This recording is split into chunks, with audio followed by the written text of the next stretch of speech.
یک هواپیمای مسافربری در ارتفاع 12,000 متری ناگهان تمام سوختش رو از دست میده. موتورها خاموش میشن و هواپیما مثل یک گلایدر در هوا معلق میشه.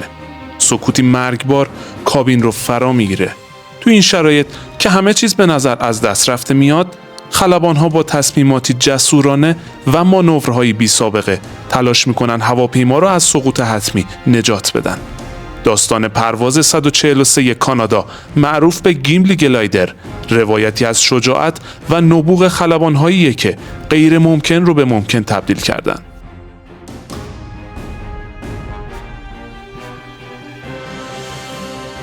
– 23 جولای 1983 پرواز شماره 143 خطوط هوایی کانادا قرار بود مونترال رو به مقصد ادمونتون ترک کنه. این پرواز با یک هواپیمای بوئینگ 767 انجام میشد که فقط 5 ماه از آغاز فعالیتش میگذشت و از جدیدترین سیستم‌های دیجیتال بهره می‌برد. 61 مسافر و 8 خدمه سوار این هواپیما بودند.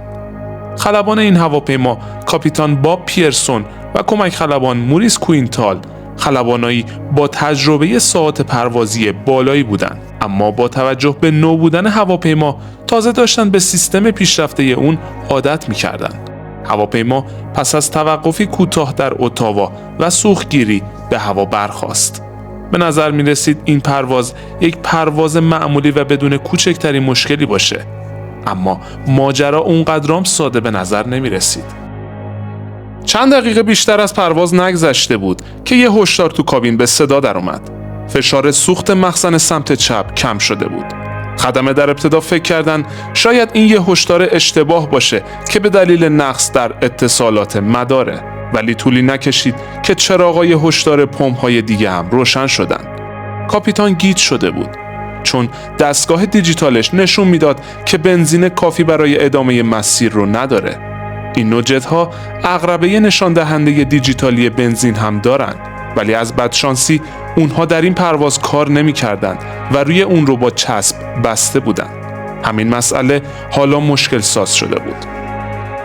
خدمه فکر می‌کردن سوخت کافی دارن و ممکنه باک چپ در حال انتقال بنزین به باک راسته و به همین دلیل چراغ‌های پمپ روشن شدن. اما در واقعیت اتفاق هولناکتری در حال وقوع بود. ولی قبل از اینکه ادامه بدیم ازتون میخوام لطفاً این ویدیو رو لایک کنید.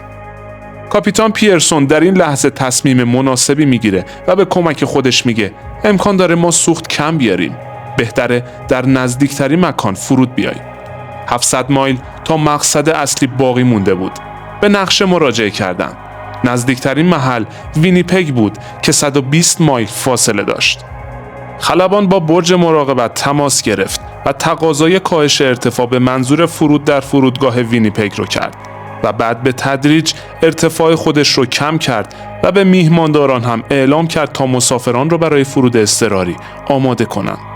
اما ناگهان در همین لحظه صدای بوق اخطار اتمام سوخت به گوش میرسه. چطور چنین چیزی امکان داشت؟ هواپیما قبل از پرواز سوختگیری کرده بود.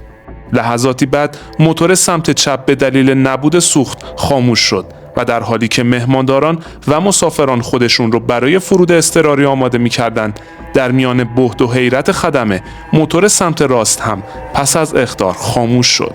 در پی اون برق هواپیما رفت و همه عقربه‌ها و تجهیزات جلوی خلبان هم خاموش شدند و در عین ناباوری هواپیما از صفحه رادار محو شد.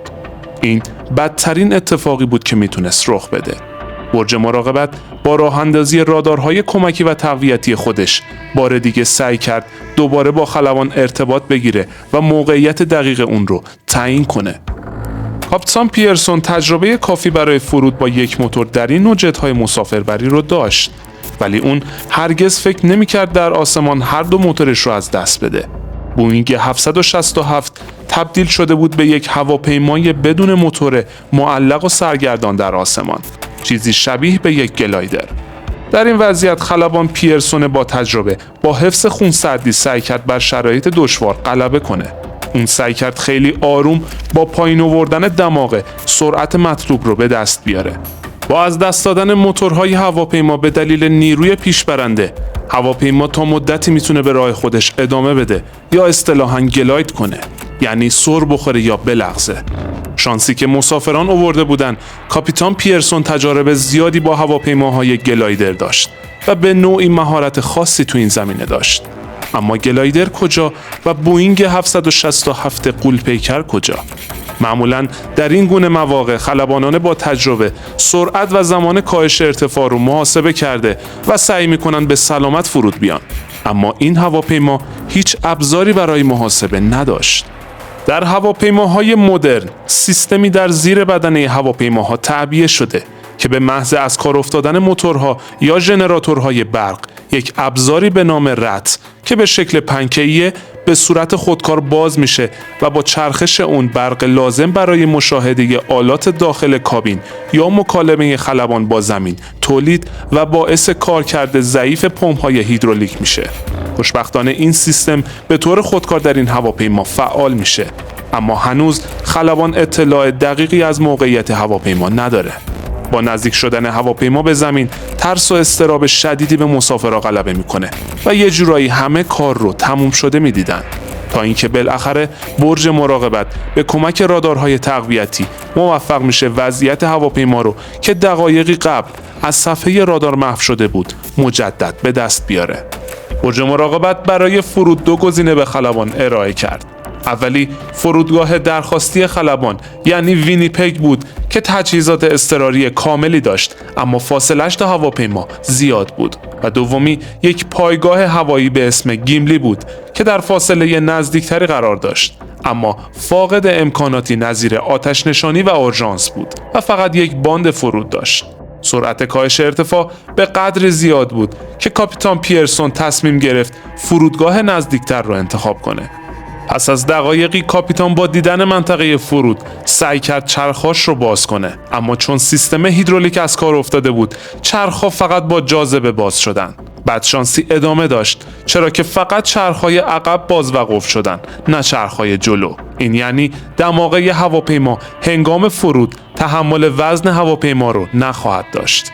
اما خلبان پیرسون اونقدر با تجربه بود که میدونست وقتی تو شرایط دشواری قرار میگیره و مشکلی پیش میاد نباید زیاد به اون فکر کنه. به همین دلیل کاپیتان مسئله چرخ جلو رو فراموش کرد و با توجه به فاصله تا محل فرود تنها 2 راه حل داشت. یکی این که به نرمی روی باند فرود بیاد که با توجه به کوتاه بودن باند احتمال خارج شدن هواپیما از انتهای باند و آتش گرفتنش زیاد بود، و دوم اینکه به صورت مورب و نه مستقیم روی باند فرود بیاد تا بتونه تا انتهای باند هواپیما رو متوقف کنه. این روش که در اصطلاح ساید اسلیپ یا لغزش جانبی نام داره تنها با هواپیماهای کوچک مانند گلایدر امکان پذیر بود، نه جت بزرگ مسافربری. به هر حال اونها راه حل دیگه‌ای نداشتن. با نزدیک شدن به زمین خدمه چیز عجیبی رو مشاهده کردن. قطعه باندی که جلوی اونها بود تغییر کاربری داده بود و الان به پیست مسابقه اتومبیل تبدیل شده بود و کلی آدم با خانواده هاشون اونجا بودن تا تعطیلات آخر هفته رو بگذرونن. اما خدمه باز هم چاره‌ای جز فرود نداشتن، چون نه موتور داشتن و نه بنزین. هواپیما در نزدیکی های باند قرار گرفته بود. لحظه خیلی خطرناکی برای همه به شمار می رفت. هیچ کس حتی کاپیتان و کمک خلبان با تجربهش مطمئن نبودن که لحظاتی دیگر آیا زنده خواهند بود یا نه. هواپیما پس از فرود به دلیل قفل نشدن چرخ جلو با دماغه روی زمین کشیده شد. در همین لحظه 2 نوجوان که روی باند دوچرخه سواری می‌کردند متوجه صدای هواپیمای خاموش نشدند. هواپیما با سرعت 200 کیلومتر در ساعت به اونها نزدیک میشد. بالاخره یکی از بچه‌ها متوجه خطر شد و هر دو با شتاب از مسیر خارج شدند. بدنه هواپیما به گاردریل وسط باند برخورد کرد و جرقه‌هایی بلند شد، اما خوشبختانه به دلیل نبود سوخت آتش سوزی رخ نداد. هواپیما با لاستیک‌های ترکیده و بدون کنترل بالاخره متوقف شد.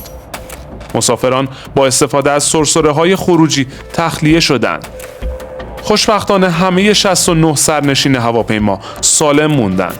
این نجات سریع تحت تأثیر تجربه‌ای از سانحه‌ای مشابه 2 ماه قبل بود که در اون تأخیر در تخلیه باعث مرگ 23 نفر شده بود. اما این بار همه به موقع و سالم هواپیما رو ترک کردند. فردای روز حادثه یک تیم بررسی تحقیقاتش رو برای پیدا کردن علت این سانحه آغاز کرد. اونها به این نتیجه رسیدن که یک روز قبل توی چک‌های تعمیراتی مشخص شد که سیستم نمایش سوخت درست کار نمی‌کنه. تکنسین ها یکی از کانال های این سیستم رو غیر فعال کردند و برخلاف استانداردها هواپیما برای پرواز آماده اعلام شد. اما همین نقص کوچک مقدمه ای برای فاجعه بود. چون سیستم دیجیتال سوخت از کار افتاده بود، خلبانان مجبور شدن مقدار سوخت رو دستی چک کنن. اما یه اشتباه ساده در تبدیل واحدها باعث شد که به جای سوخت کافی فقط نصف مقدار لازم رو بارگیری کنن. به جای استفاده از واحد کیلوگرم بر لیتر، از واحد پوند بر لیتر استفاده شد. این یعنی هواپیما با یک مخزن تقریباً خالی پرواز می‌کرد، بدون اینکه کسی متوجه باشه چه فاجعه‌ای قراره رخ بده. بعد از این حادثه تمام هواپیماها به سیستم متریک واحد مجهز شدند و روش‌های بررسی سوخت تغییر پیدا کرد. خلبانان پرواز 143 با وجود اشتباهات اولیه در محاسبات سوخت به عنوان قهرمانانی بی‌نظیر شناخته شدند. کاپیتان پیرسون و کمک خلبان کوینتال با مهارت بی‌سابقه، خونسردی و تصمیم‌گیری‌های جسورانه تونستند غیر ممکن رو ممکن کنند و جان 69 نفر رو نجات بدن. خیلی ممنونم که تا انتها همراه من بودین. اگر به موضوعات هوانوردی علاقه‌مند هستید، حتما کانال رو سابسکرایب و زنگوله رو هم بزنید تا ویدیوهای جدید ما رو از دست ندین.